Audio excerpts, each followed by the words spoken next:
Commissioner Reinhardt, can you hear me?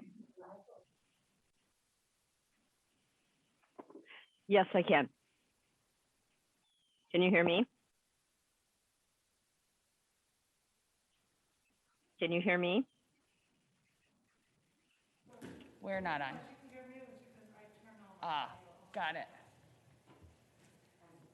I think what Josh is doing is he's waiting for us to be live before he turns the volume. Can you hear me in the chambers?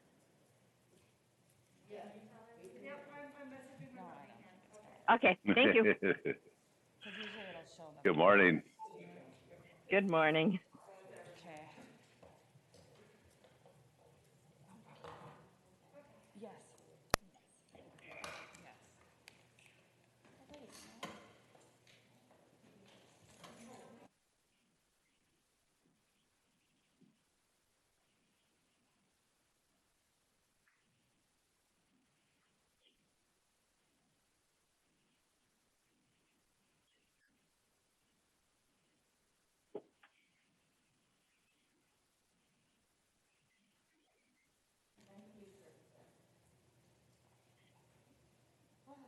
So I gavel and then he turns on our sound. Is that the deal? Yeah. Okay. So we just gavel. Good morning. Can you, oh, there we go. Can you hear Yes. me? Great. Yes. I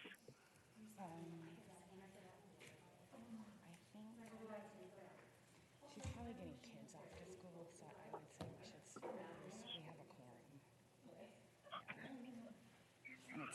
8:31. It's for the IT guys.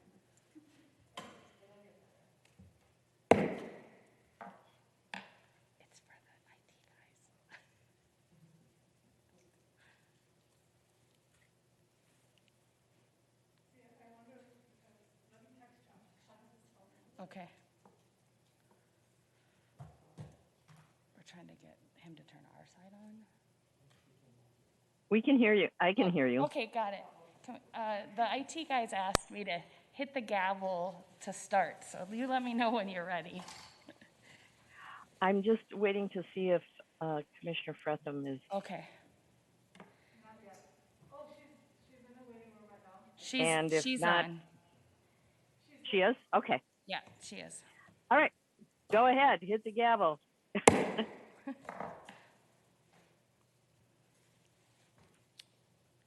Did you gavel? I did. You can start. Oh, you are so quiet.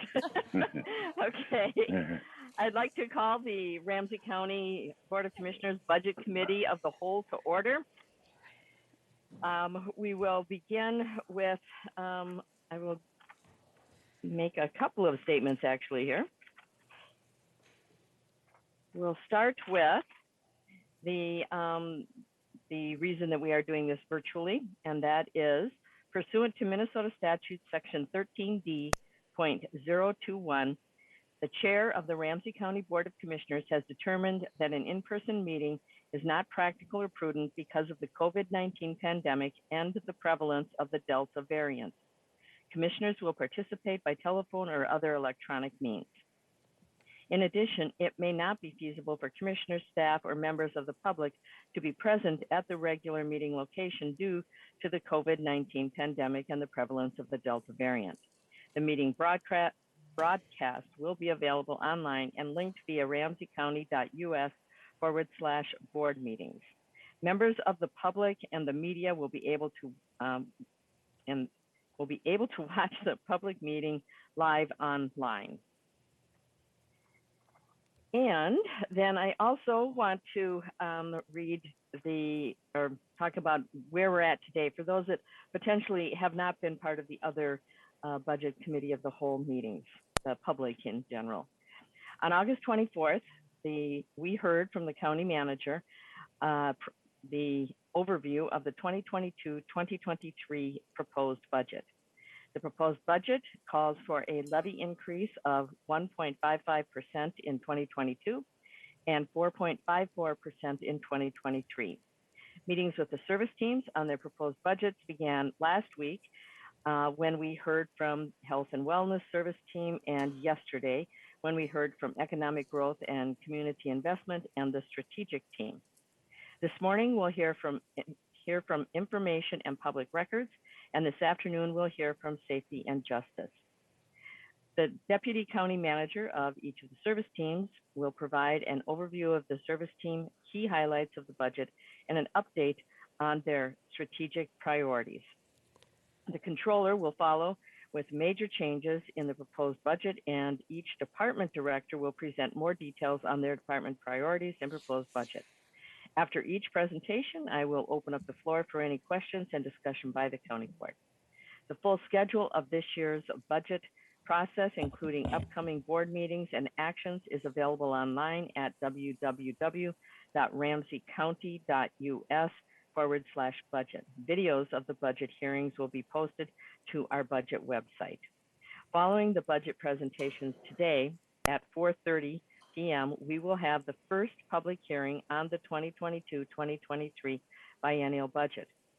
Given the current state of the COVID-19 pandemic and the Delta variant, and the need to prioritize the safety of commissioners, staff, and community, public participation will be virtual only, as it is not prudent or practical to have an in-person meeting at this time. The Zoom link to join the public hearing to comment is available on ramseycounty.us/budget. Again, to view or to provide public comment, ramseycounty.us/budget. Click on the link for 2022-2023 budget information. Then scroll down and click on the September 14th public hearing for information on how to join. To share comments on the proposed budget and or to sign up to speak at the public hearing this afternoon, you can contact the Chief Clerk's office via chiefclerk@ramseycounty.us. Letters would not be available for signing up to speak today, but we do accept public comments, and anything that is presented through the Chief Clerk's office will become part of the formal public process. And in fact, commissioners are provided with those, and I have been reading them as they have come in. So written letters can go to Chief Clerk. The address is 15 Kellogg Boulevard West, 250 Courthouse, St. Paul, Minnesota, and the zip code is 55102. Again, 15 West Kellogg Boulevard, 250 Courthouse. And the phone number, again, you can call the phone number to sign up, because we will be taking people in the order in which they signed up this afternoon at 4:30. The phone number is 651-266-8014. Next Tuesday, September 21st, the board will set the 2022 maximum property tax levy. The second public hearing will be held on Monday, November 29th. More details on location will be available closer to that date. And finally, on Tuesday, December 14th, it's not finally, there's one more after that. On Tuesday, December 14th, the Budget Committee of the Whole will discuss changes to the budget, if any, that are requested by county board members. And then finally, on Tuesday, December 21st, the County Board will give final approval to the 2022-2023 budget, including any changes approved by the committee, and set the final 2022 property tax levy. With that, I would like to begin today, and I want to make sure I've got the right, this time I'm going to make sure that I have the right agendas in front of me.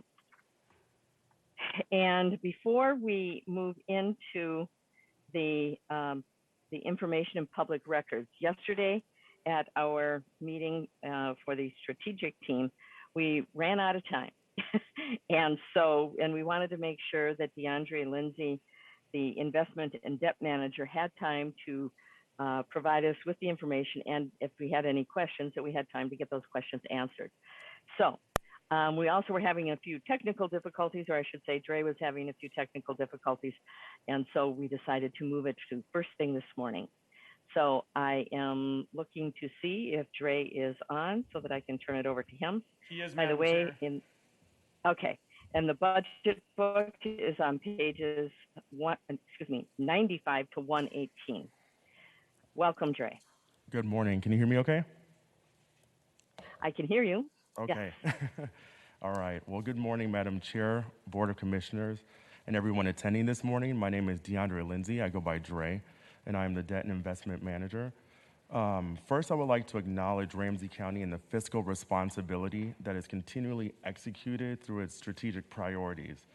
Ramsey County has sustained top credit ratings from both Moody's and S&P for approximately 2 decades. I'm just going to say that again. I promise I won't say it a third time, but 2 decades. That is phenomenal. This is not achieved without excellent leadership in place. So with that being said, I want to take this time to recognize the board for their leadership, the county manager, the director of finance, as well as both deputy directors of finance and all who have assisted the county to accomplish this goal. It's a collective effort, and it's a phenomenal achievement. The debt service levy for the county has stayed the same relatively, but there is an increase for 2022 and 2023, as mentioned, at approximately $20.7 million. As we acquire debt, we are also cognizant of the debt that currently have, as well as ways to save on that.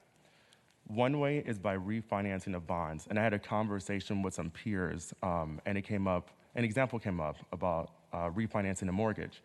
And I like that example because as you refinance a mortgage, the goal is to save money in a variety of different ways.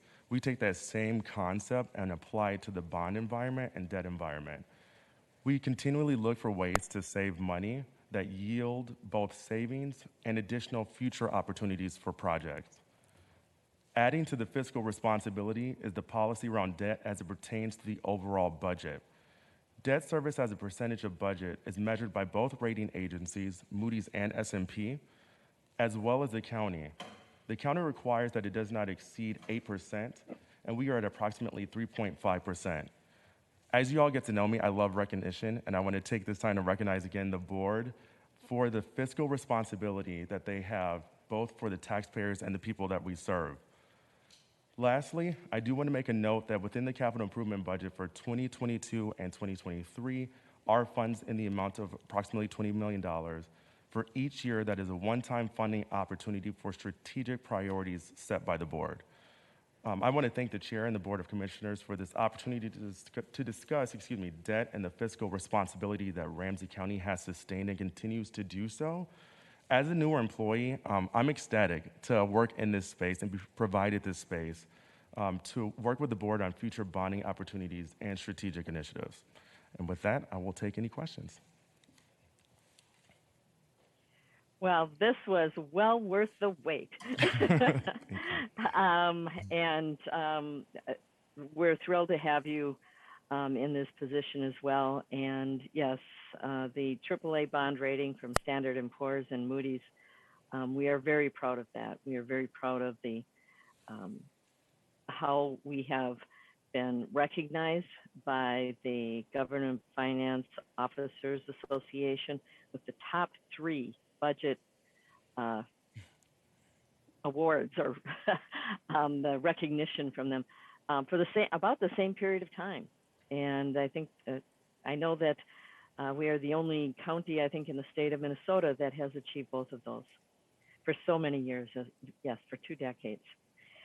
So, and we're thrilled to be able to continue to move forward. And it is the county manager and the county managers before Ryan. And as it continues, this has been a concerted effort and one that has saved our residents millions of dollars and has provided for the services that are focused on residents first in the process. Are there any questions or additional accolades we'd like to give on this? This is a great way to start out the morning. Yes, Madam Chair, if I may. Yes, go ahead. Commissioner Matas Castillo. Thank you, Madam Chair. I want to thank DeAndre for coming in this morning to deliver this really important message. It is a great way to start off our Tuesday. And though it was a brief presentation, it was the highlight for sure to have good news as we're working through this presentation. So just wanted to say thank you very much for coming in and for working with us and delivering us this great news. Thank you.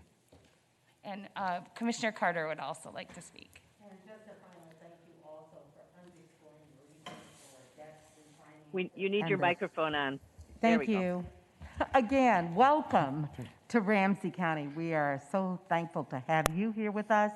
And I just wanted to appreciate also the overview and explanation and highlights that you shared regarding Ramsey County's current debt positioning and opportunities for refinancing.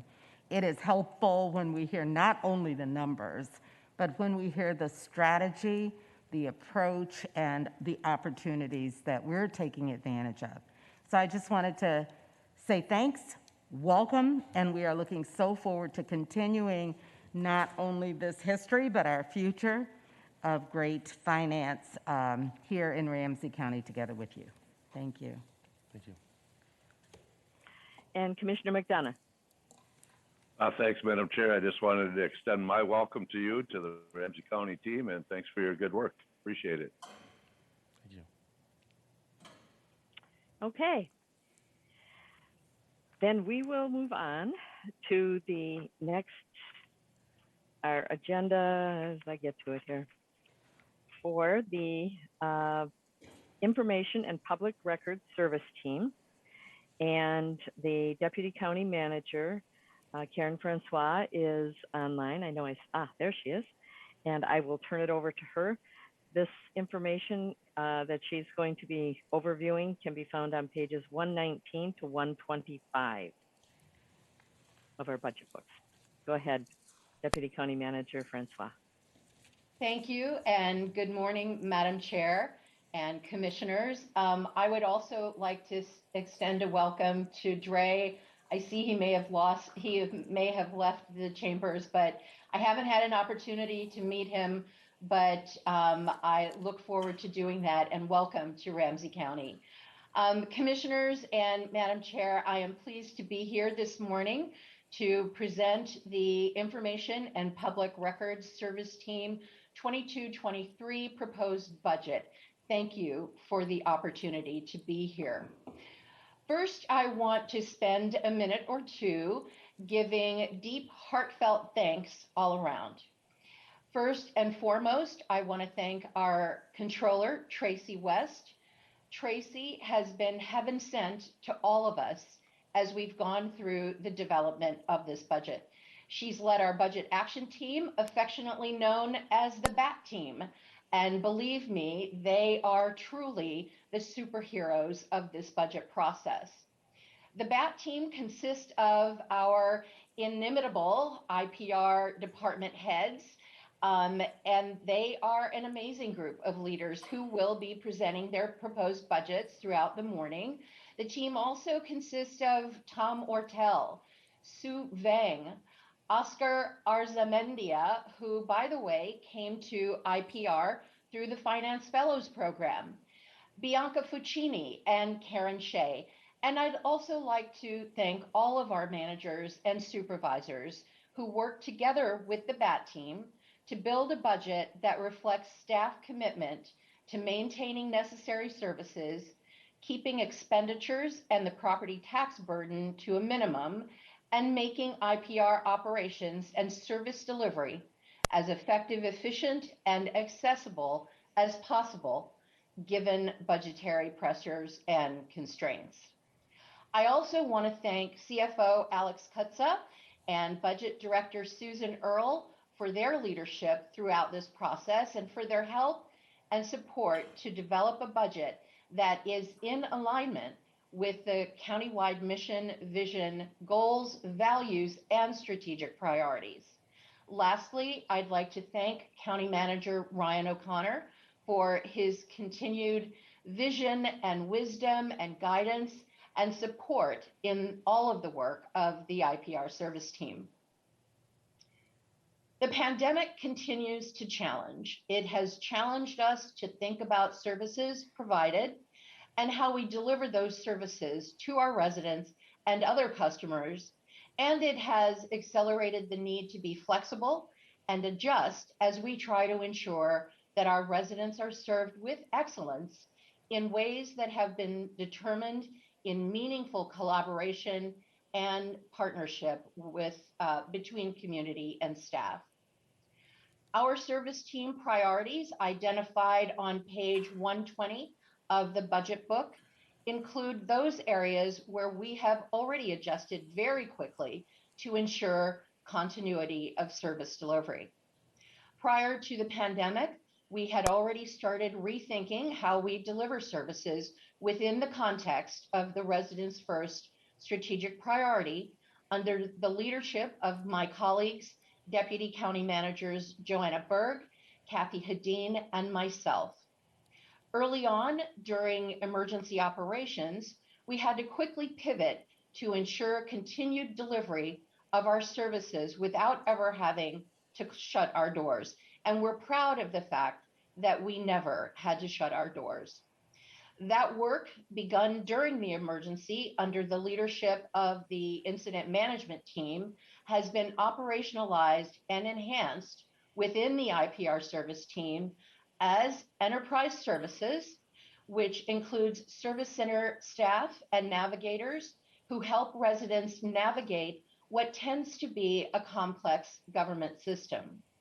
As discussed during a recent board workshop, our enterprise services helps connect our residents to county and community programs.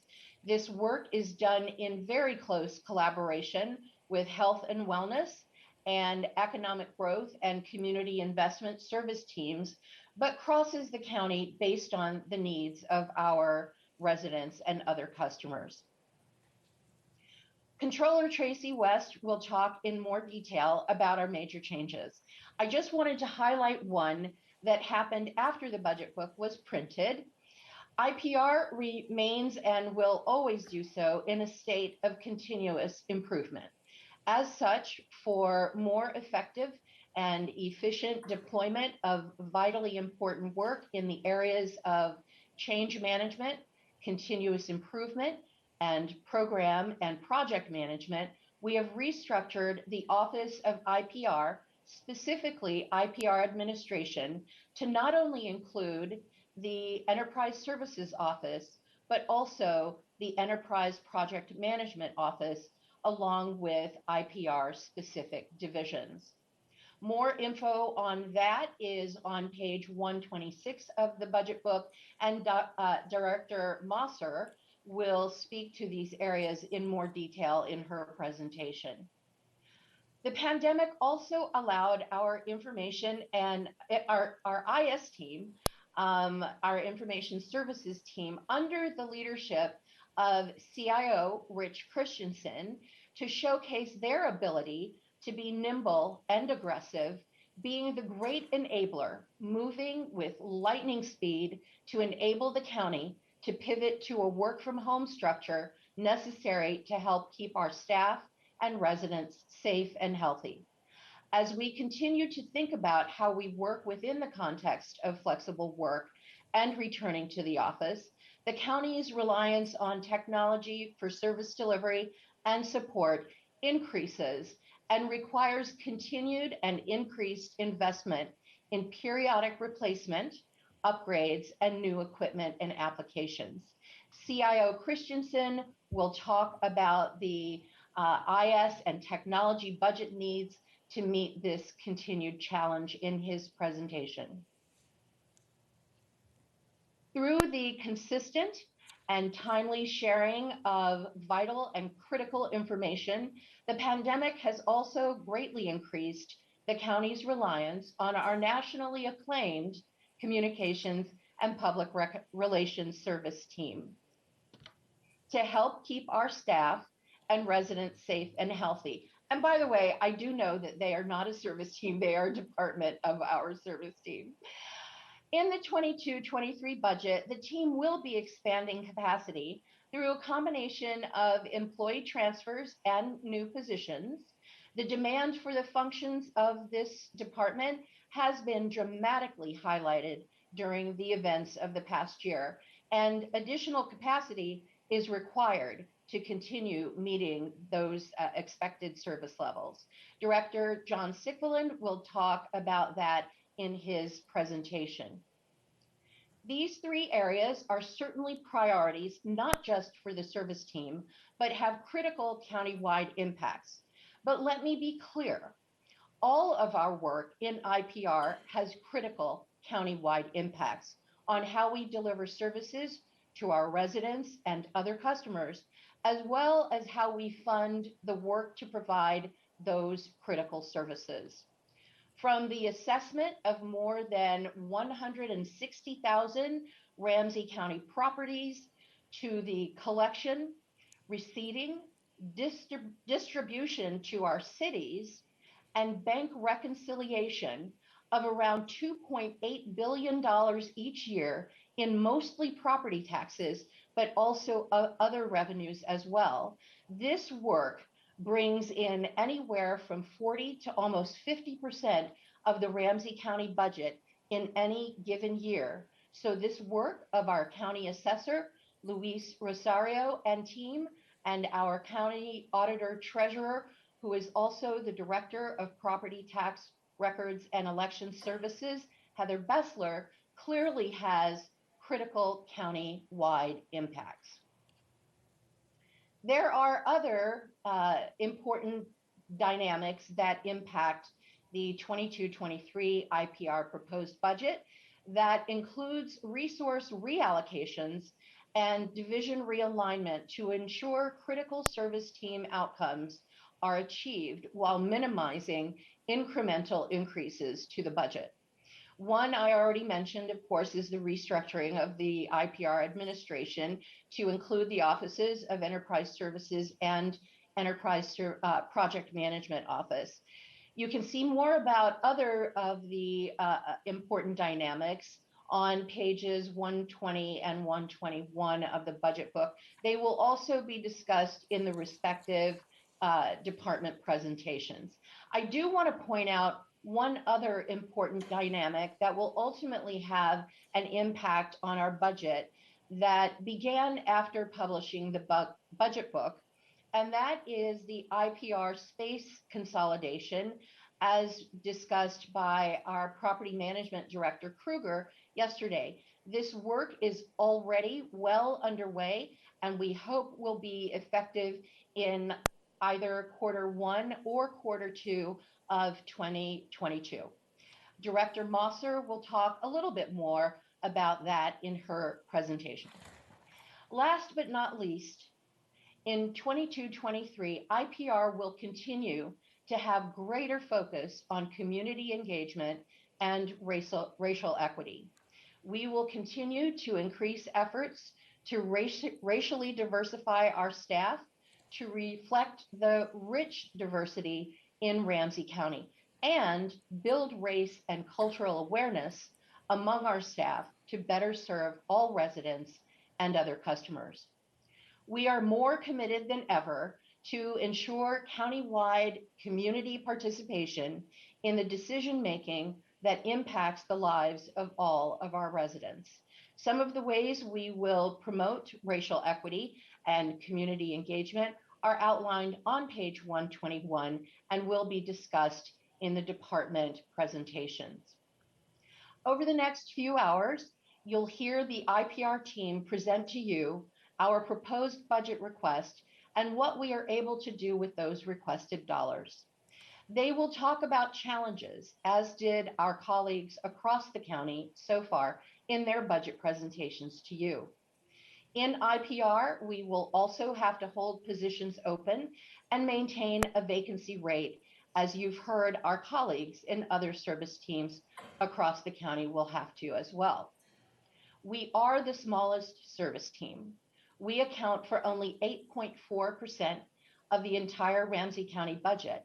And yet, as I mentioned earlier, all of our departments have critical county-wide impacts. So we might be small, and the number of positions that we will have to hold open are not as many as our counterparts across the county. But we will have potentially significant impacts holding the positions open that we will have to. So we're going to be monitoring this throughout the next biennium. Yes, this is going to be a challenging 2 years, as it has been a very challenging past 17 months. I don't know about you all, but I wake up in the morning and I'm just thankful that I made it through the day before and that I've lived to fight another day. We have asked so much of our staff during one of the most trying times in our country's history, and they have risen to the challenge. Now we are asking them once again to rise to the challenge again, the challenges of the next 2 years. I have confidence in our resilience and fortitude and commitment to public service, and we will rise again to these new challenges. So, along with our county manager and CFO, we will continually evaluate and monitor our ability to continue to deliver services with excellence, and we will adjust as necessary, holding the county manager, the executive team, and the CFO to their commitment to a budget with the assistance of state and federal dollars to be able to continue to serve our residents with excellence. In conclusion, we are not a car or a van or an electric car, even though we fully support electric cars in Ramsey County. But we are Ramsey County, and we are and continue to be IPR, the heartbeat of the county. And now I'm pleased to turn it over to our esteemed controller, Tracy West, to talk about major changes in the IPR budget that will impact 2022 and 23. Thank you. Thank you, Deputy County Manager Francois. Small but mighty is what I'm hearing. That is correct. Okay. The major changes can be found on pages 25 and 26 of your budget books. And welcome, Tracy. Thank you. Madam Chair, Commissioners, my name is Tracy West, Controller of the Information and Public Records Service Team. So before I jump into the details, I just wanted to extend a thank you to Karen and the IPR directors, but I especially wanted to thank Tom Ortel, Oscar Zamendia, Sue Vang, and Bianca Fuccini. They played a critical role in developing this budget. So a huge thank you to all of them. Today, I will highlight major changes in the 2022-2023 budget, starting on page 25 of the budget book. The total IPR 2022 levy budget is $22.3 million. This is a $5.7 million increase over 21. In 23, the levy budget is $23.5 million, which is a $1.1 million increase over 2022. The 2022-2023 budget was a difficult budget to balance. It is a combination of new levy, the transfer of levy between service teams, and reductions to department levy. So let's dig a little deeper into the new levy allocated to the IPR service team. These are items on the major changes form under countywide initiatives. Number one is to fund the enterprise services team. The proposed budget for 22 is $2.9 million and $3 million in 23. This includes 25 new FTE. This team embodies the residents' first strategic priority by connecting residents to county programs and removing barriers to receiving services. Number two on the form is an increase in the information technology portfolio budget. The total proposed budget is $5.1 million in 22 and $6.5 million in 23, which is an increase from the 21 budget, which was $2.8 million. So if approved, this will be the first increase since 2005.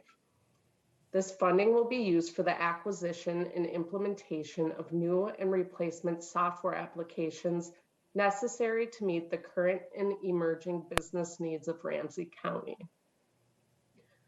So next, I want to talk a little bit about the service team base levy budget. So this is the budget prior to any new levy allocated or transferred into the service team.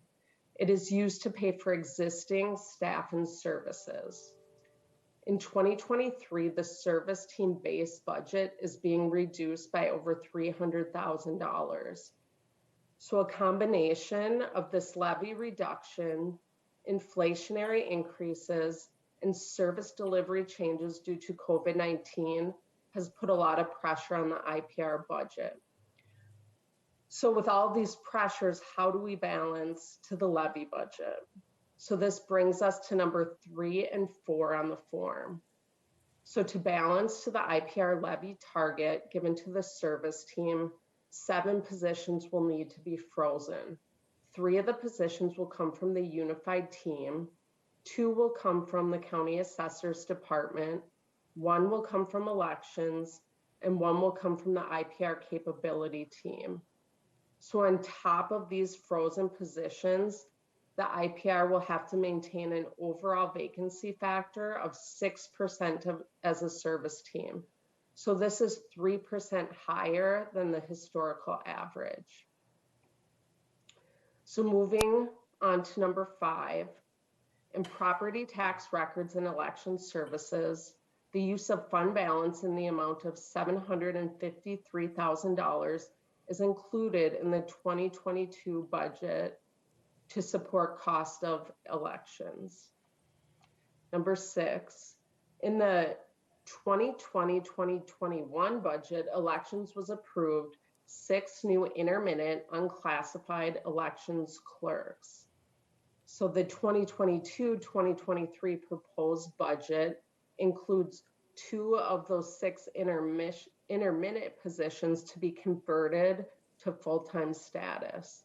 This will have no financial increase to the budget, and staff will support the increased demand for absentee and early voting.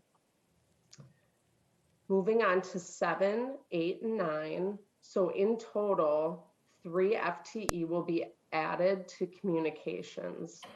1 will be a transfer from property tax records and election services. This FTE will be added to the open data portal program. As with the current position, the transferred position will be funded through the Recorder's Technology Fund. The second FTE is a new FTE that will be added to support the expansion of new functions of the Community and Economic Development and Housing Stability Department.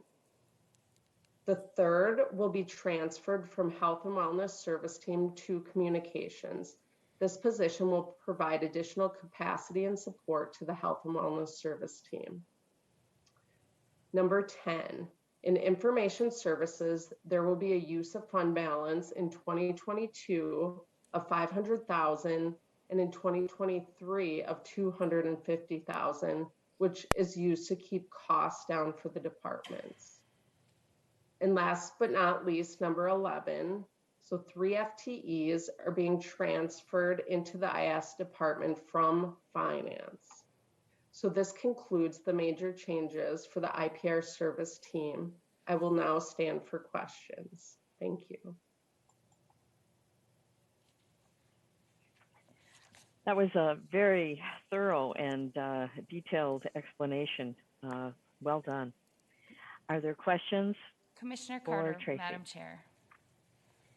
Go ahead, Commissioner Carter. Thank you. Just very briefly, in number 2, countywide initiatives, the information technology portfolio budget is increasing for, it says, software applications with the new employees, new staff being brought on board. Is there also a place where that increase is found for hardware, new hardware that's required? Madam Chair, Commissioners, yes, when CIO Rich Christensen gives his presentation, he will talk about an increase in hardware and software and how we're using some of the ARPA funds to offset those costs. Thank you very much. I was sure that it was top somewhere, and I appreciate that. Are there any other questions at this point? We do have the individual departments, so I think we'll probably get most of the questions answered as we go through that process. Thank you, Tracy. Next, we have the Office of IPR Administration Director, Katrina Masser, and she's the Director of EPMO. You're going to have to help me with that one. I know we've talked about it, but the services. the two places within our budget book where you'll find the information that she'll be covering are 126 to 138, and then 152 to 162. Katrina. Good morning. Thank you, Madam Chair, Commissioners. There you are. Welcome. Nice to see you. Good. Thank you. Nice to see you all. I'm excited to be here with you this morning in my relatively new role with Ramsey County as the Director of IPR Administration and presenting this budget for the first time to you. First, I'd like to thank our Deputy County Manager, Karen Francois, for her leadership, Tracy West and her entire team, including Oscar Azarmenda and Tom Ortel, Finance, and the entire IPR service team for welcoming me to IPR and bringing me up to speed so quickly as I transition to this new role. I'd also like to take a moment to introduce you to, if you have not met, and thank the three managers in the IPR Administration Division. We have Melinda Donaway, who is the Manager of Enterprise Services, Shantan Howell, who is the Manager for the Enterprise Project Management Office. Obviously, Commissioner, I need to work on that too. And Karen Shea, the Manager for Administrative Services. I'm able to present this budget today because of the great work all of these people have done along the way, and also with community members who have helped to build and inform our work to date and going forward. Today, I will touch on three key areas of the IPR administration budget and work. The current structure of IPR admin as a division has changed a lot since our last budget presentation, as Karen Francois referenced. I'll go into a little bit of detail on that. Some high-level budget and major changes that have been noted. And then also I'll go into a little more detail about enterprise services, as this is a new area for the county and is instrumental in moving our residents' first strategic priority forward. First, the Office of IPR Administration budget begins, as you said, on page 126. And as I noted, there have been a lot of changes in this area over the past 2 years. And the changes continued up until after this budget book was compiled, as IPR administration now includes the Enterprise Project Management Office, as Deputy County Manager Francois mentioned. This does have a separate budget in the book on pages 152 to 162.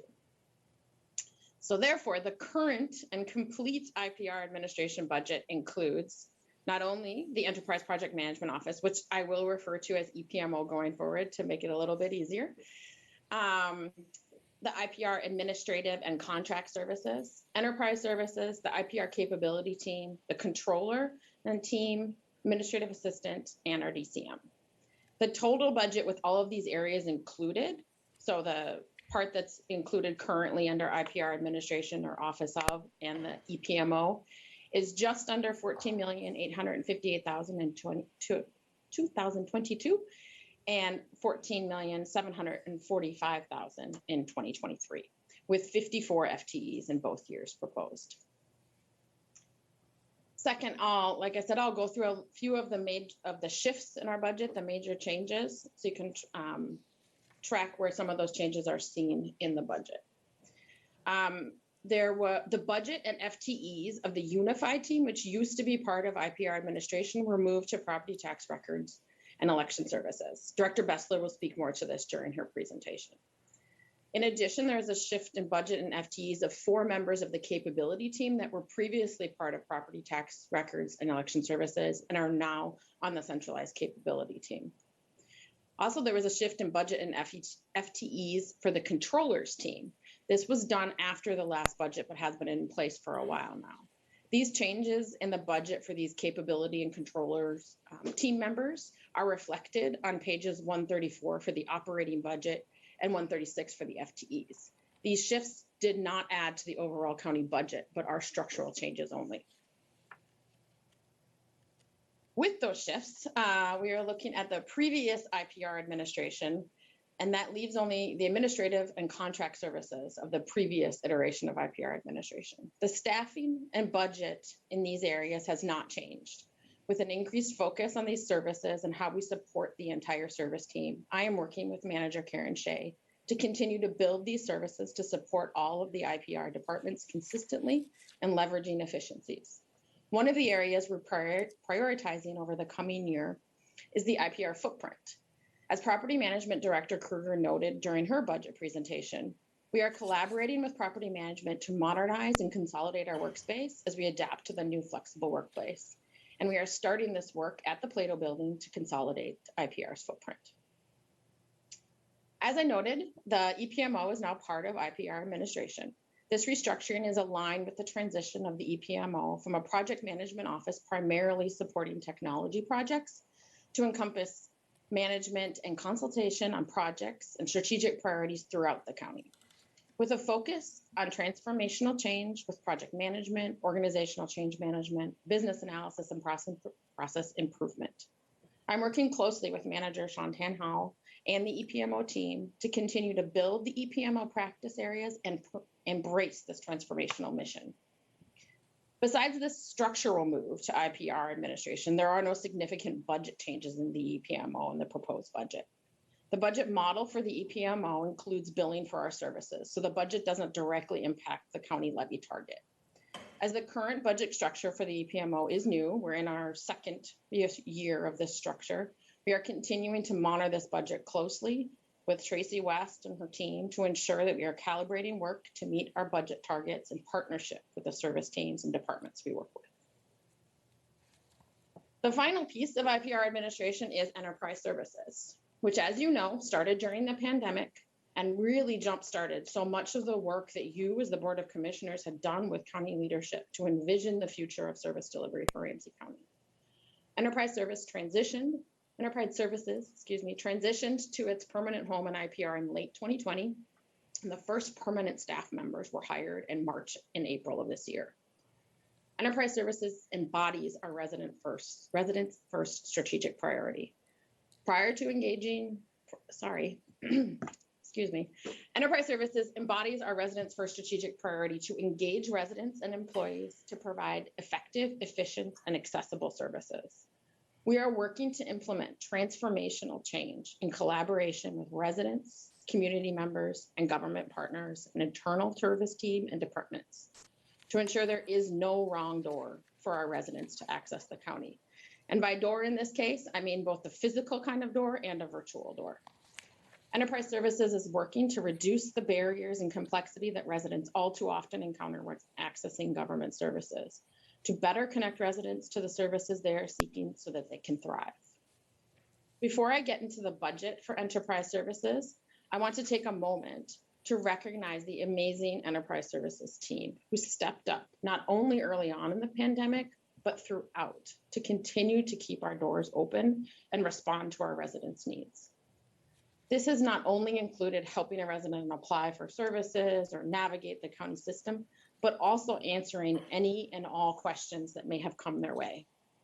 From how to dispose of old appliances or fax something to Social Security, I've heard so many questions that this team has been approached with and answered. Their work does not end either at our service center doors. The team has continued to partner with Housing Stability to work at all of our shelter sites and at the St. Paul Opportunity Center. They have truly embraced the spirit of service and putting our residents first. I am humbled every day by the work they do, the impact they have on our residents, and I want to thank them for their dedication and perseverance over the past year. So now turning to the budget for enterprise services. This new area of work is reflected in an increased operating budget and FTEs. There is an additional 25 FTEs and $2.9 million in operating budget for 2022 and $3.2 million in 2023. In addition to the FTEs listed, the 2 staff members who manage the calls that come to our general 8500 line were moved to the enterprise services team in August, and we are working with finance to ensure that's reflected in the final budget documents. This budget reflects a significant investment by the board in this new service delivery model and a commitment to improving outcomes for our community and ensuring all residents are able to thrive. Racial and health equity and shared community power is central to the work of enterprise services. In order to meet our residents' need, we need to center community voice in our work and continually take the time to listen, learn, build, and transform our services with our residents. This work includes, but is not limited to, building partnerships with community providers and trusted partners, community town halls, providing accessible and timely methods for resident feedback, Resident members are participate on our advisory boards, and we are doing broad engagement on the enterprise services blueprint and roadmap. Enterprise services offers many opportunities to examine how we do our work and develop innovative new approaches using a racial and health equity lens to eliminate racial disparities in our service delivery. I look forward to bringing more details on this work to you in the future during a board workshop. In addition to partnership with our residents, partnership with our county service teams and departments is essential to the success of enterprise services. This includes not only the departments we have partnered with to onboard navigator services, which is financial assistance services, workforce solutions, social services, and property tax records and election services. I will particularly note our partnership with financial assistance services here, which includes a financial worker at every service center, partnership on the family coach model, as Director Curry mentioned in her budget presentation last week, and our partnership at the 160 East Kellogg building, which has historically been the building for financial services, and our work today to transform how and what service delivery looks and feels like for our residents at that building. And across our service centers, virtual connections and partner sites to have a same or similar experience, no matter how a resident chooses to engage the county. In addition to the partnership with financial assistance services, we are working with all the departments that currently provide services at the East Building, which spans 3 of our 4 service teams, to transform how we deliver services and try new approaches to better integrating service delivery, including how we use physical space and offer virtual connections. This work is aligned with and being done in close partnership with property management to build on and inform the strategic facilities work. Not only the physical structure of our buildings, but also how a service center works for residents with a focus on ensuring that the service delivery model is centered on residents and not on how we are structured internally. So we can reduce and eliminate the bureaucracy and barriers that our systemic structure and policies can sometimes create for our residents. Another key partner is the libraries. They've been a partner from the beginning of this work as we open service centers at libraries last summer, and we continue to build on that partnership, including the refurbishing of the former cafe spaces in the Maplewood and Roseville libraries to function as our new service centers and provide the opportunity to develop what our service centers can and should be. I would also note here that this is done in collaboration with property management and our residents' first strategic priority to inform the strategic facilities work. In addition to our service centers, enterprise services staff have been going to our shelter sites, as I mentioned, attend many community events for navigation services and outreach, and are actively building partnerships with additional community sites to include new partner locations later this month at Open Cities, Neighborhood House, and with health partners. Look forward to continuing to develop and build those community sites and partnerships.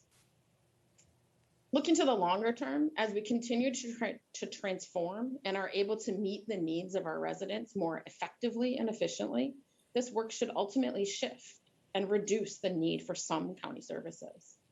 Over time, these services shifts and impacts will be seen in the budget and staffing needs across the county.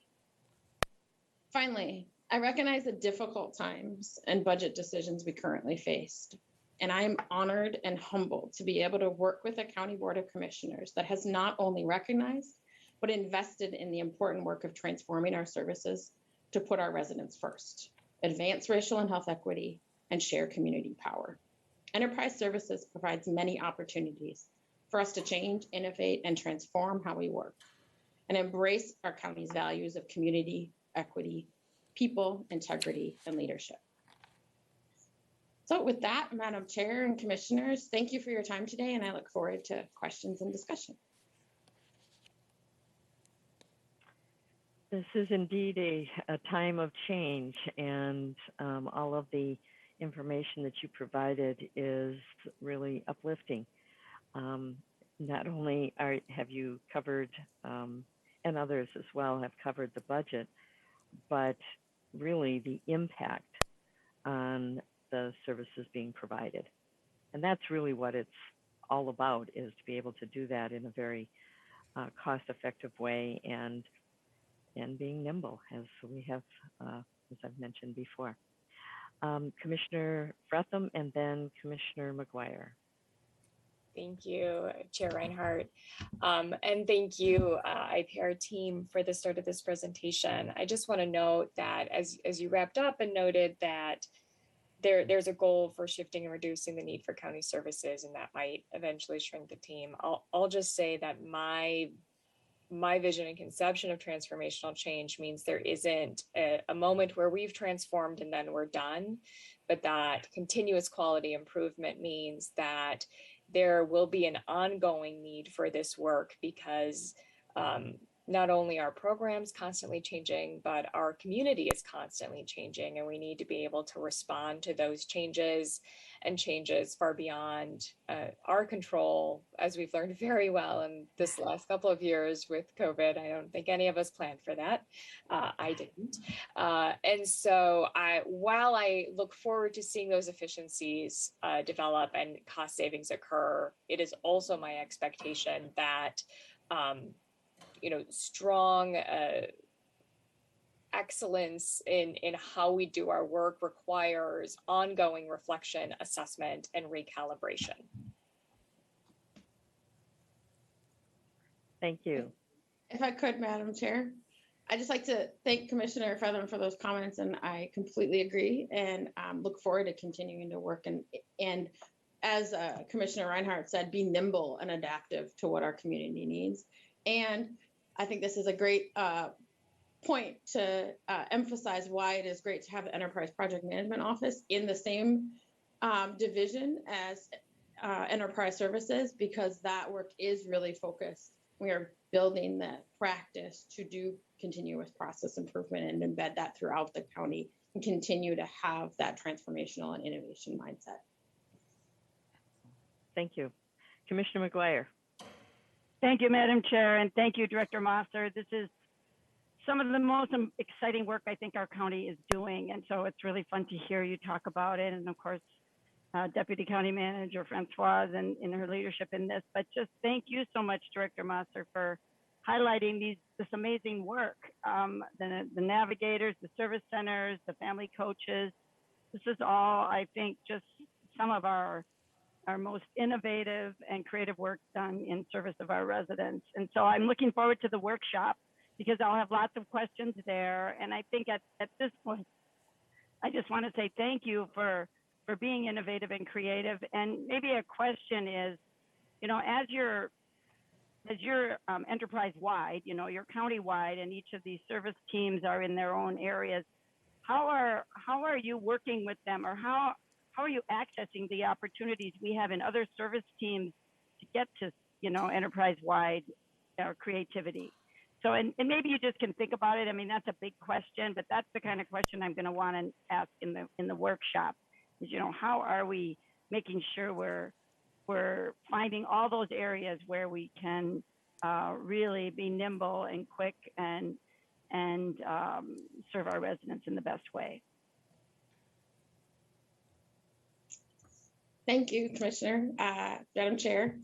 I look forward to continuing to discuss that with you definitely in future workshops and as we continue the work.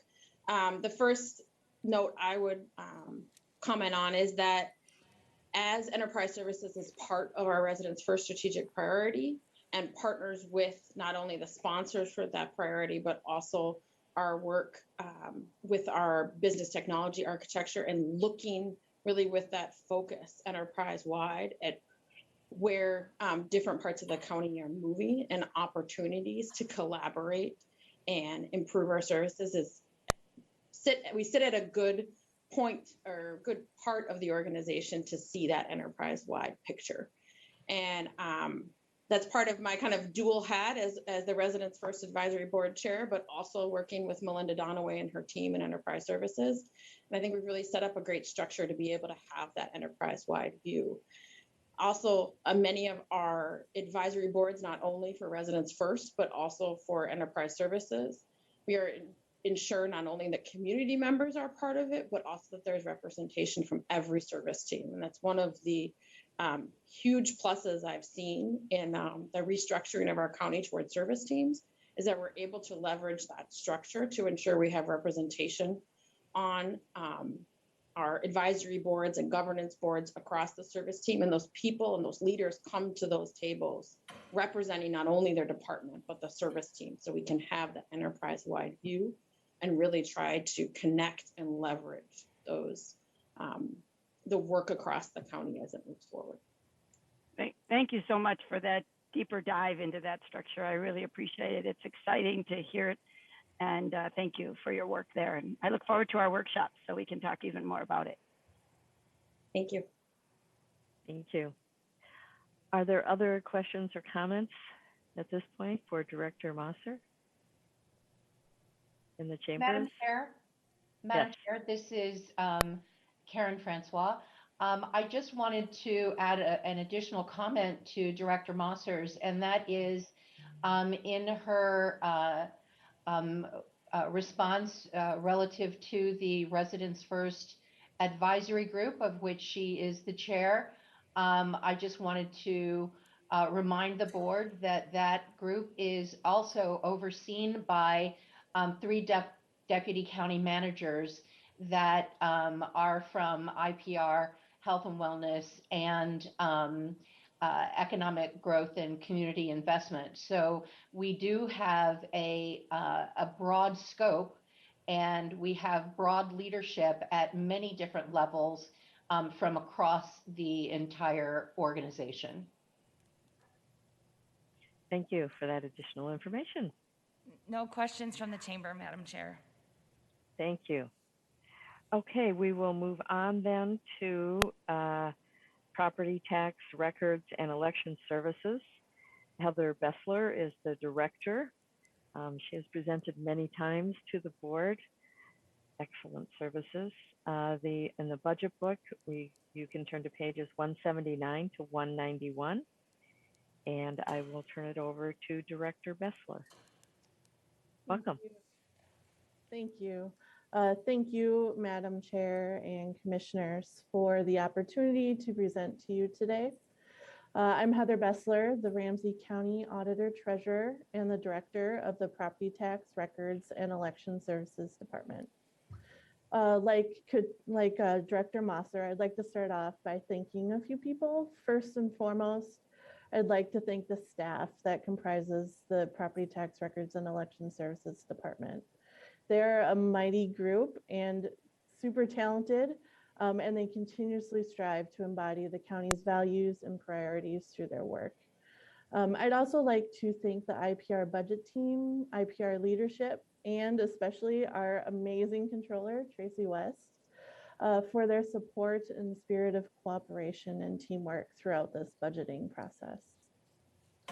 I'd like to start my presentation with a high-level overview of what the Property Tax Records and Election Services Department does, and then move into discussing the 3 resource allocations impacting the department for the 22-23 budget.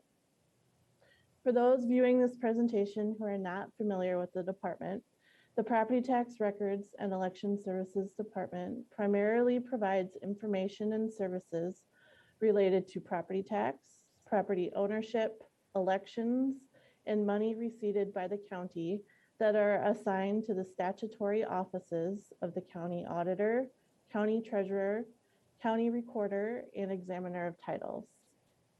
The department is comprised of 4 service areas. The first is the unified team that provides the frontline customer service support for the IPR service team related to answering customer inquiries, processing property taxes, delinquent tax management, document recording, and assessing services.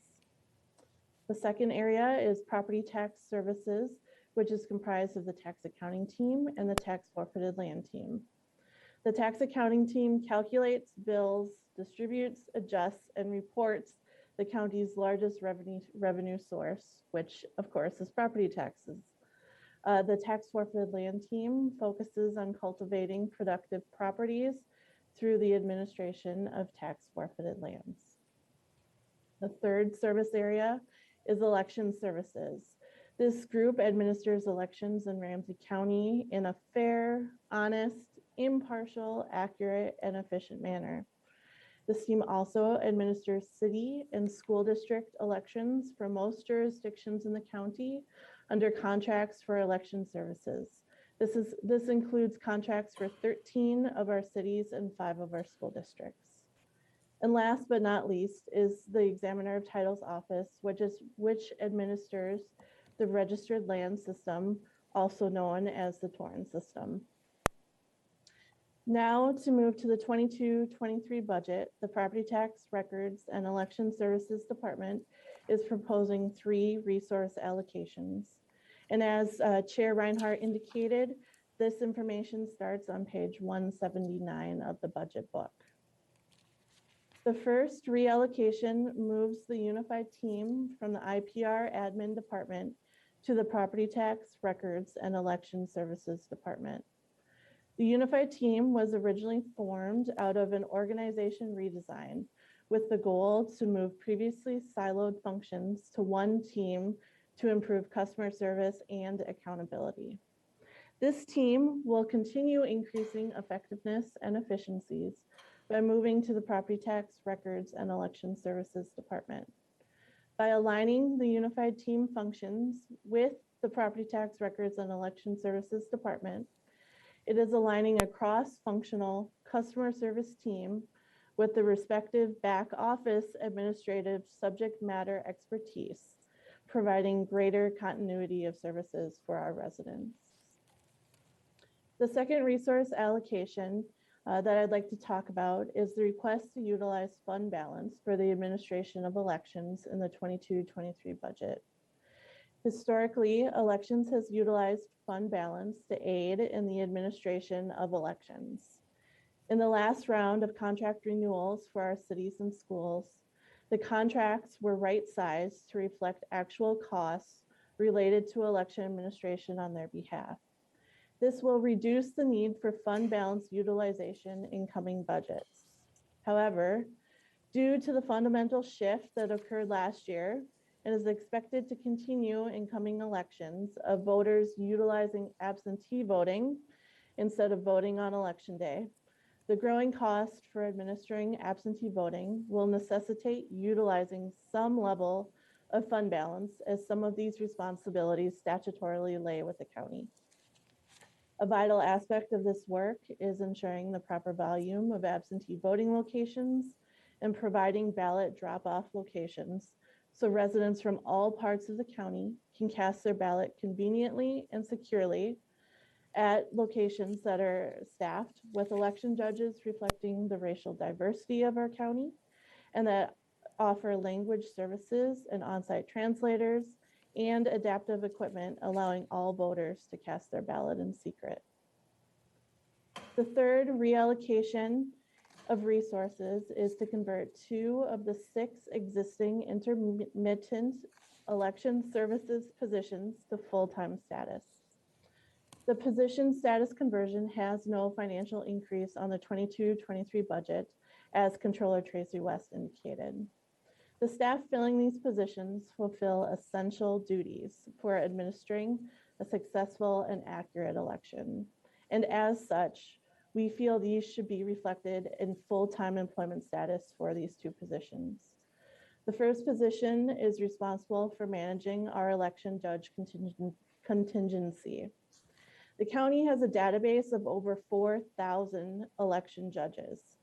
This position manages the recruitment process for these judges, hires them, trains them, gives them their work assignments, and manages the judge payment process.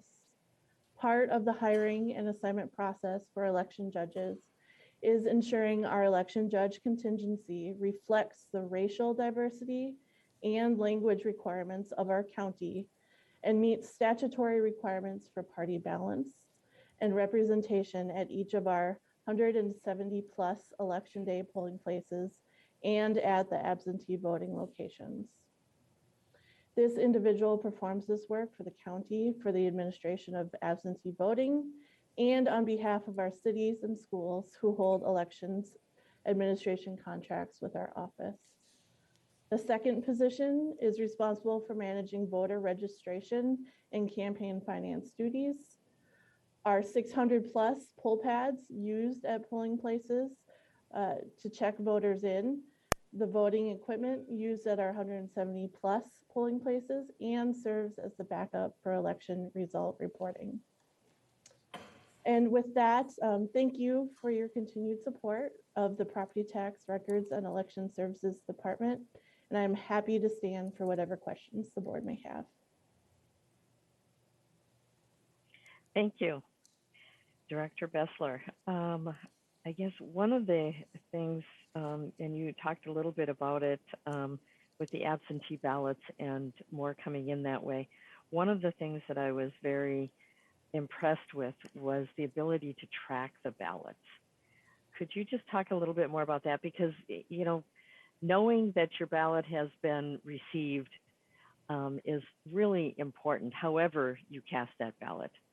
And so I thought that the work that was done to not only allow for more absentee mail-in balloting, and because of COVID, that was probably the safest way to vote. But the different options that we had. But again, knowing that somebody could check, and I believe that was it was through Ramsey County, but basically a service that was offered through the Secretary of State's office, if I'm not correct. So if you could mention that, and then I have Commissioner McGuire after that. Sure. Chair Reinhardt, you are correct. There are several ways a voter can check to see if their ballot has been issued, where it's at in the process, and then ultimately when it's been accepted at our office. They can certainly call our office and our staff, or they can call or email our office, and our staff can look that information up for them in the state voter registration system that's administered by the Secretary of State's office. Or they can go on to the Secretary of State's website and check for themselves, and they can enter their name and their address, and it will provide information to them about the status of their ballot and if it's been accepted by our office. Thank you. Commissioner McGuire. Thank you, Madam Chair, and thank you so much, Director Bessler. This is, I love this department as well, because of course you're doing all the elections and property tax, which affects all of our residents as well. So a couple of questions in the performance measures. You know, we mentioned the percent of voters voting absentee, and so I noticed that we, you know, have had actually in 2018 and 19 we had, you know, 13 and 24%, and then in 2020 we had 65%. Of course, that was during the pandemic, and a lot of people were voting absentee. But I noticed we're only estimating 50%. Do we think it's going to go that far down? I'm thinking that a lot more people are going to be absentee voting because they've gotten used to it now. But do you think it's not going to be that high? I'm just curious if you can comment on the 50% of the voters voting absentee. I would just think it would have been higher. Thank you, Commissioner McGuire, Chair Reinhardt. The 50% is our best guess. With COVID prolonged, it's likely that the 50% will be higher. You know, I think we saw a fundamental change in how voters participate in the process, and the 50% estimate acknowledged that, but we weren't sure where that would exactly fall in the future. But I think you're right that it will be higher than 50% due to COVID continuing to be present in our daily lives. Okay, thank you. So I'll be anxious to see, as I'm sure we all will be. And then the other question I have is, we know that in Ramsey County we had some of the lowest voter precincts, and I know that we did much better this year because we really focused on those low voting precincts. And I feel like we've probably heard this before, but can you remind me, how did we do in those low voting precincts, and are they still some of the lowest, and we're still continuing to work on that? I'm thinking we are continuing to work on it, but just if you can comment on that. Yes, thank you, Commissioner McGuire, Chair Reinhardt. There are 3 precincts that we have historically tracked, and last year we saw an incredible increase in the first-time voter participation in those 3 precincts. So extremely happy and excited, but that's tempered by the recognition that the turnout is still low compared to other precincts in our county for those 3 precincts. And so you're right, we continue to bolster efforts to increase participation and especially first-time voter participation in those precincts. This year, elections really focused on using community engagement funds to bolster our community engagement program.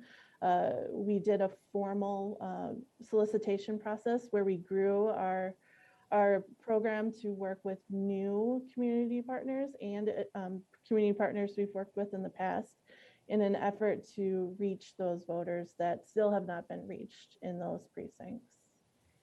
Thank you. Thank you so much for that and for all those efforts. I really appreciate it.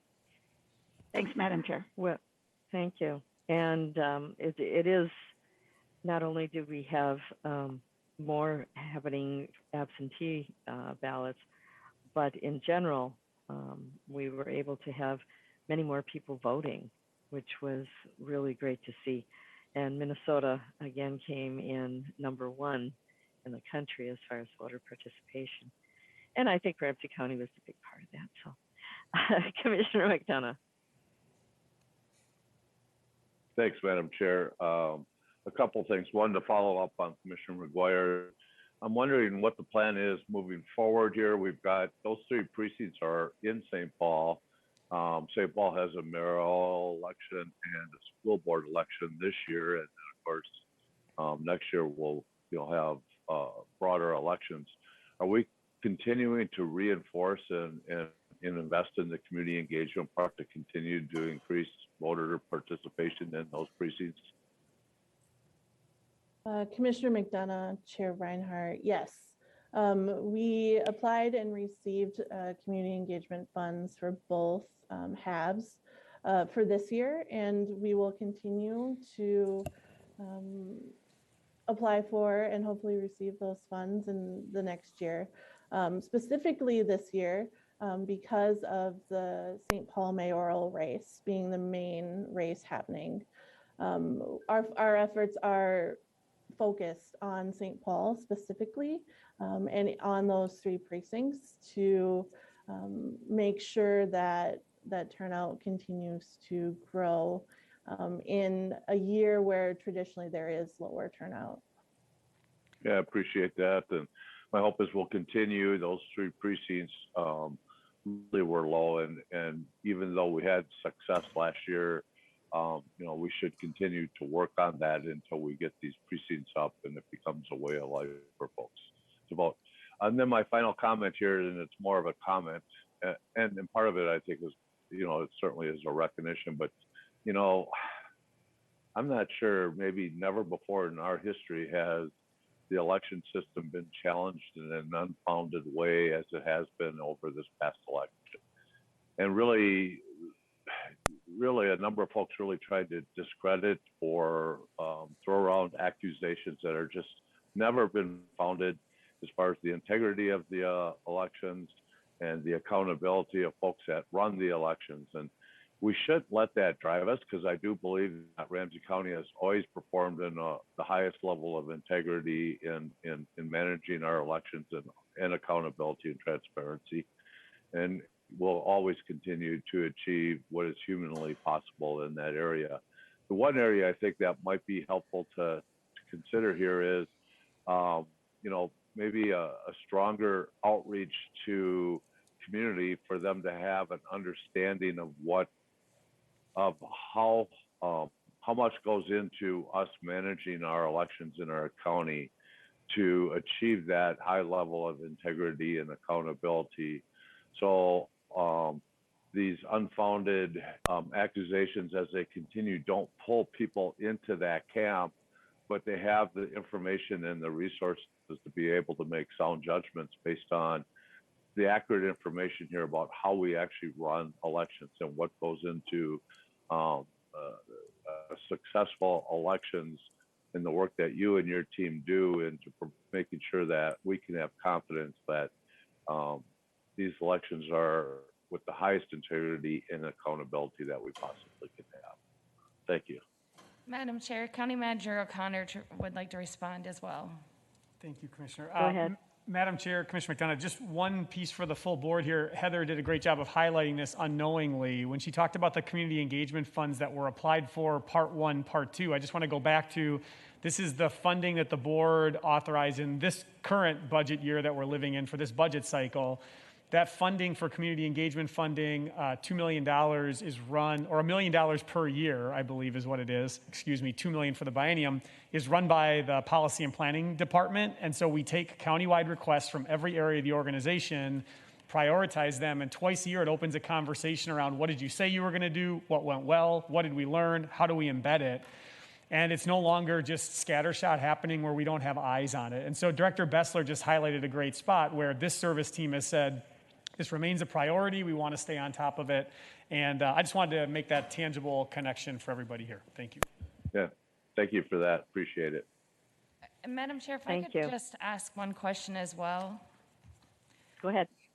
Heather, as we're thinking about more and more people going to absentee or early voting, do we think that we'll be able to merge voting sites and reduce the number of voting sites, or do we need to maintain the current level if we're having fewer and fewer people turn out in person?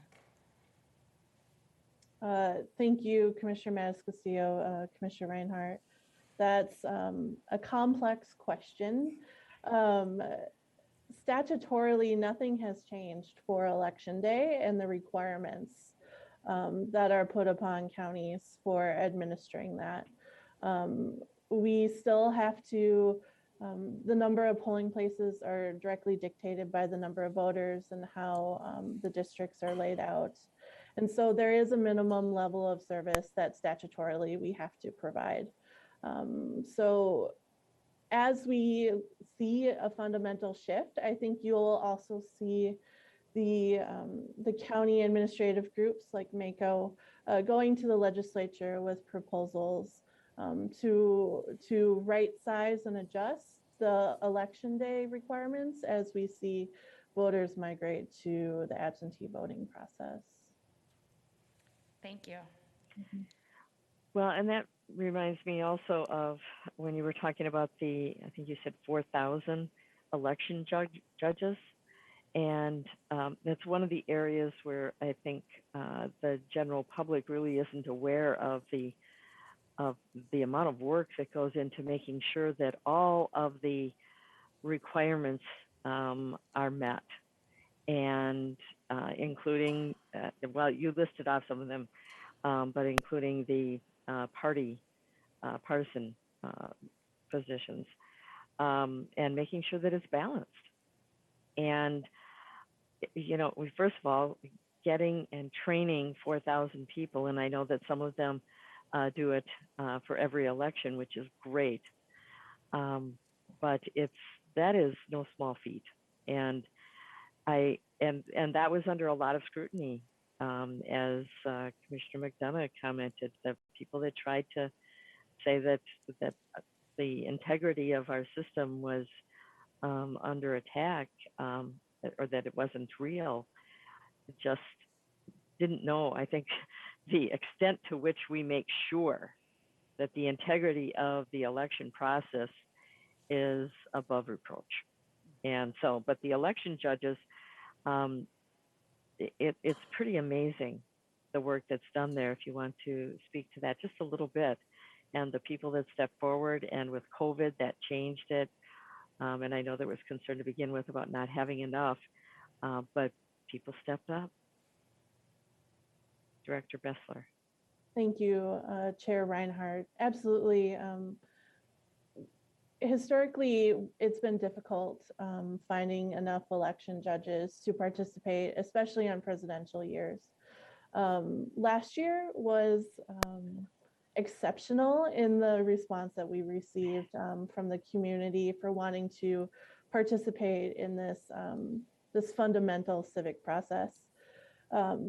And because of that, we also stepped up the way in which we trained election judges. We created new guides specifically around COVID-19 procedures and how to make sure that voters and the election judges remain safe and healthy as they visited our polling places. We made all of our training virtual, and so that election judges could choose to either come in person and attend in a safe COVID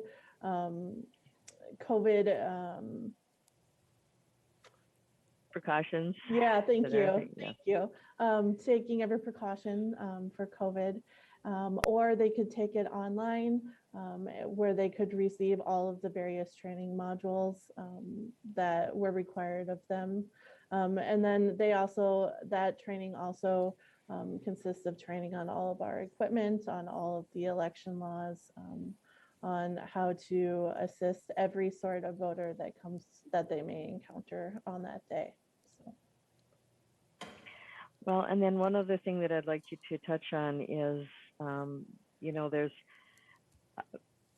the fact that it takes us a little bit longer to get the results out, but the fact that we have put in protections so that our data is protected from the moment someone casts their ballot. So it's not lost in transmission to the Secretary of State's office. And again, if you could speak to that just a little bit, because again, it's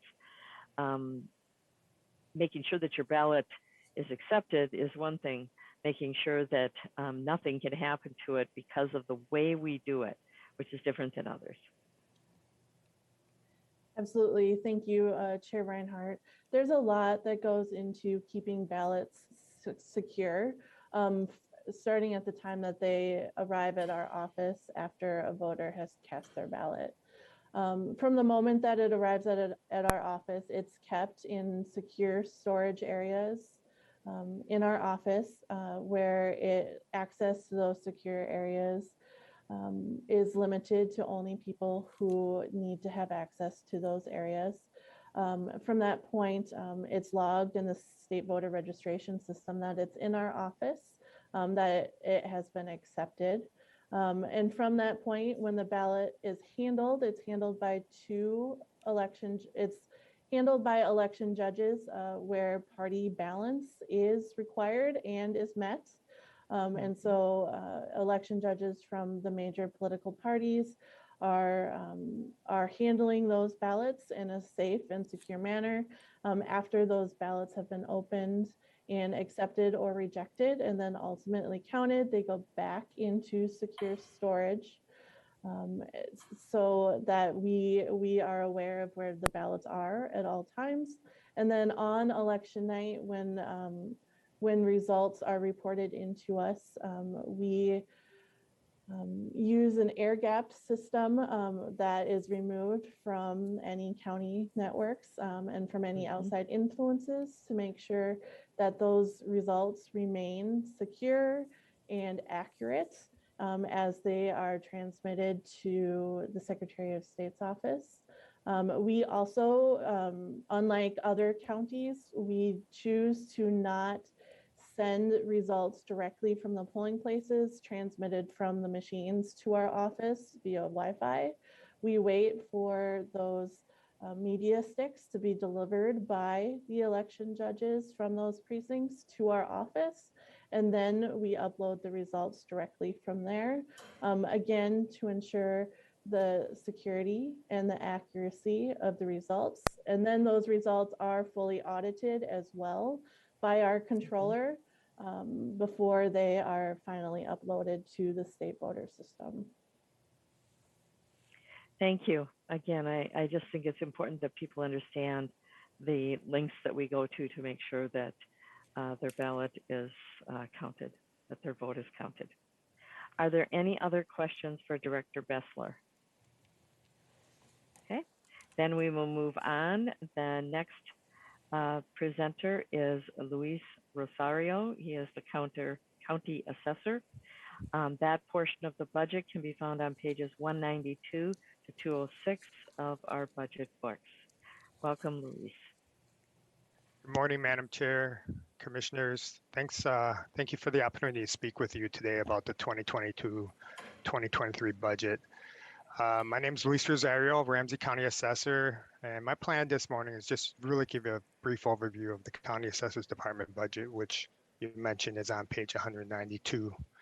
Before I start, I do want to thank the County Manager O'Connor and Deputy County Manager Francois for their leadership in helping us get through this really challenging budget year. Also the BAT team, especially Tracy West and Alex Kutza and the entire finance team. The County Assessors Department is responsible for setting fair, accurate, equitable values and tax classifications for 165,000 parcels located in Ramsey County.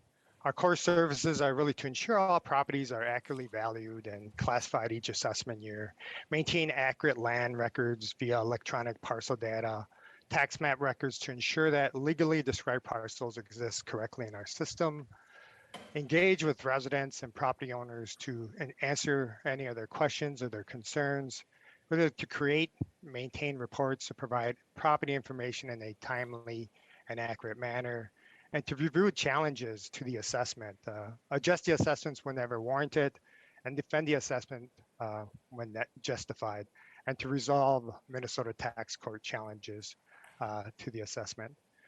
The County Assessors Department focuses on accountability in all core of the work that we do. The department's key measures are closely monitored by the Minnesota Department of Revenue, and we're very statute driven. And the transparent access of our data is available on the Open Data Portal along with our County Assessor Report. The department is continually improving systems with the goal of improving the quality of our property records and precision of our property values, accurate and equitable valuation and classification of all real and personal taxable personal property located in Ramsey County, which builds trust and strengthens confidence in the responsible use of our taxpayers' dollars.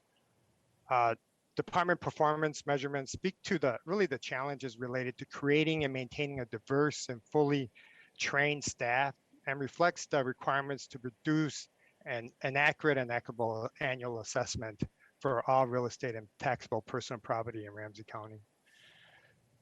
To limit the spread of COVID-19 in our community, most appraisal activity is being done without physical inspection, really relying on various tools such as our aerial maps and our street level photography.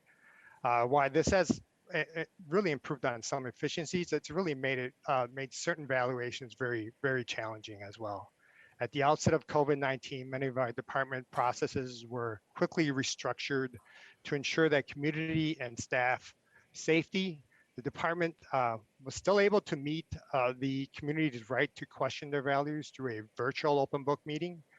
And we also had a virtual Board of Equalization meeting in mid-June as well. The open book meeting was held in April. As vaccination efforts continue to expand, the department expects the transition to a hybrid model with more appraisal activity being done on site and physical inspections as well. For the County Assessor Department, having a quality assessment is top priority. This includes ensuring properties are valued equitably across value ranges, neighborhoods, and property types. The department is keenly aware of the importance of valuing properties equitably across all neighborhoods, particularly ensuring communities of color are treated fairly. Recent national publications have highlighted the need for closely monitoring possible value inequities. The department's second performance measurements includes a value equity component that is closely monitored. It's called the price-related differential. And related to these efforts, department analysts track value appeals levels in disadvantaged areas and areas compared to the rest of the county. We are continuing our efforts to ensure residents are aware of their rights to file their property tax refund, which will make property tax less regressive. Department analysts continue to watch to use utilize every tool available to closely watch and ensure that equitable assessments for all residents in Ramsey County. We also have information videos on property taxes and values, which are available in 5 different languages. So really turning to the budget, for the assessors department, it consists of 97% personnel. So the 1.2 drop in 2022 and the 2.6% drop in 2022 is due to the two frozen positions that Tracy mentioned. So many of our department work volumes are really influenced by the economic trends. Timing of these trends is difficult to predict, requiring departments to be nimble and responding to market changes and using technology to meet these challenges. So the way I'm really gonna get through the next 2 years is really using technology and moving my staff around where necessary. And I do want to acknowledge and thank my staff for the incredible work that they've done for Ramsey County. Tim Grohl, the appraisal service supervisor, Corey Erickson, commercial supervisor, Pat Chapman, the residential supervisor, and Aaron Thielen, land record supervisor, and commissioners, Deputy County Assessor Jill Kontarek has been with us for 46 years at Ramsey County. And she announced in April that she's going to retire. And you know, I'm not really sure how you replace Jill Kontarek, but maybe I can start negotiating with Ryan now for a few extra positions. I stand for questions. Thank you. Madam Chair, if I actually, just to add to that last piece real quickly, I want to give a shout out to Jill. I didn't know she was retiring, and it's a bummer to hear that on here. She served the county for more than 4 decades and is one of those examples of someone who's been here for a very long time and had the opportunity to show flexibility and growth along the way. And when I was new in this role, she and I had an opportunity to have lunch one day, and she was able to share some thoughts here. So I'll publicly acknowledge that and thank Luis for the entire work of the department, of which Jill is one of many, making up a strong team. Thank you. Commissioner Fretham and then Commissioner McDonough. Thank you, County Assessor Rosario. I'm so glad to hear that you've got strategies to address the frozen positions and also the work that you're doing to ensure equitable assessments. I'm just wondering, as you are selecting technology and AI, how you're going to manage any potential bias within the AI. I know we've seen that in other artificial intelligence development, that they can absorb the bias in the system. How do we ensure that we don't backtrack in our equity work as we use technology in these efforts? Commissioner Fretham, Madam Chair, that's an excellent question. What I can tell you is by the time AI gets here, it's going to be vetted, and we're statute driven, so the statute would also have to change. So I think artificial intelligence is still a long ways away from becoming part of our assessment practices. Thank you. Okay, Commissioner McDonough.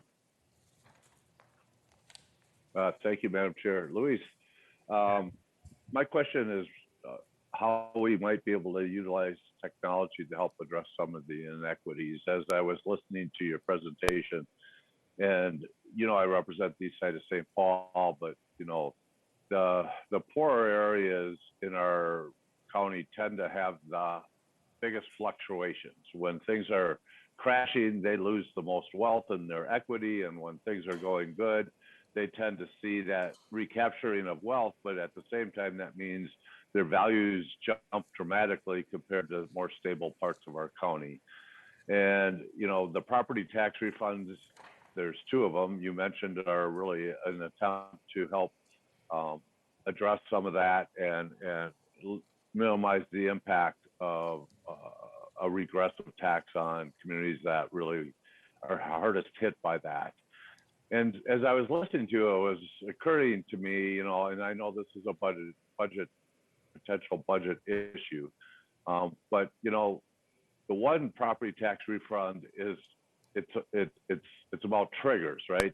If your property increases, I believe 12% more, and it's $100, you automatically qualify for this refund. And so those are some of the biggest works Joanne, my commissioner aide, does, is working with community to make sure they're maximizing their use of the property, both of the property tax. The other one is more attached to their income. But it was occurring to me, is there a way, as we build out our system in an electronic way, that we could put triggers in there where we know all the properties that increased by 12% in value. We know all those properties that increase was more than $100. And then could that trigger communication from us in some way directly to that? So it's a proactive communication to that property owner that you automatically qualify for this property tax refund, and here's the way you would do that. Commissioner McDonough, Madam Chair, I know that we've done this in the past. Property tax refund has come up over and over again, and I think Ramsey County was the only one who started putting inserts in our value notices and tax statements to let property owners aware that they can file for Minnesota property tax refund. And we've done that exactly what you said in the past, where we really zoned in on those property owners that were going to get a qualified refund and sent them some information besides what we sent with the value notice.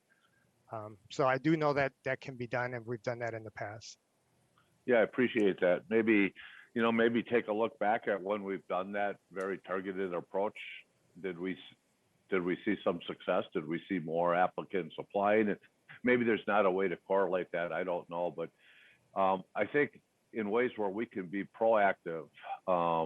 Again, these are like this year it's Dayton's Bluff, right? Sometimes it's the North End or Frogtown or Greater East Side or Payne Phelan, but it tends to be these same areas where it just kind of moves around. They also are the same families that tend to have a lot going on in their lives, right? And maybe always aren't either aware of these programs or don't have the support or the time to actually follow through, or even the confidence that they can, navigate, that application process. So in some ways, the more proactive we can be, I think is a benefit to our property taxpayers. I appreciate the past efforts and continuing to look at future efforts that could be helpful there. Yeah, Commissioner McDonough, Madam Chair, I also want to let you know that me and Heather have, Director Bessler has started some conversations with the Department of Revenue in this area, and hopefully we can come back to you with a workshop with some new ideas that we come up with our meetings with them. But even the simple thing like a value notice and a tax statement, they're melded together. Maybe folks that have an escrow don't look at it because the banks are taking care of it, versus someone that doesn't have an escrow and they're paying it, and they're actually looking at it and analyzing it and giving us a call. So I think everything is on the table, and we really have to kind of dig deep and do some deep dives to find out some better solutions. Thank you. Well, and I'm glad that you mentioned the Department of Revenue, because when we a number of years ago decided to send out information about these programs and include it with the tax statement, we got a lot of pushback for that, because every word on the document has to be vetted with the Department of Revenue, and the size of I think it got right down to the size of the font that we were allowed to use. And so I think having some flexibility there and working with the Joint Property Tax Advisory Committee was part of that as well. But the Department of Revenue has a lot of control over when or what's on those statements and when it is provided. And quite frankly, sometimes it can be confusing to get things together that don't necessarily have the same impact on the homeowner or the property owner. So I think we should probably look further into that, and that may be actually, I'm looking at Commissioner McGuire, maybe a legislative issue as far as decoupling some of those things to make it easier for someone to understand, okay, what do I need to do now? Even the market value and the the timing of all the things that have to be done if you want to appeal that before you have to go to court in order to do that. So there's so many different things that it would be, maybe it's time to look at that again. What do Madam- we need to do to provide that information as succinctly as possible? I see Commissioner McDonough raised his hand, but I think Commissioner Modis Castillo also had. Yes, Madam Chair, both Commissioner Carter and I have questions as well. Okay, go ahead. Commissioner Carter, do you want to start? Okay, so I just wanted to take a moment to thank Luis. You know, this is an opportunity for us to really go deep, and we should take the opportunity to also accredit the work that he's done in his entire department. They've leaned in really hard across our departments and worked together to complete our economic inclusion plan. That was no small feat as we move forward and really attribute compassionate regulation. The area of equity in this work is critically important.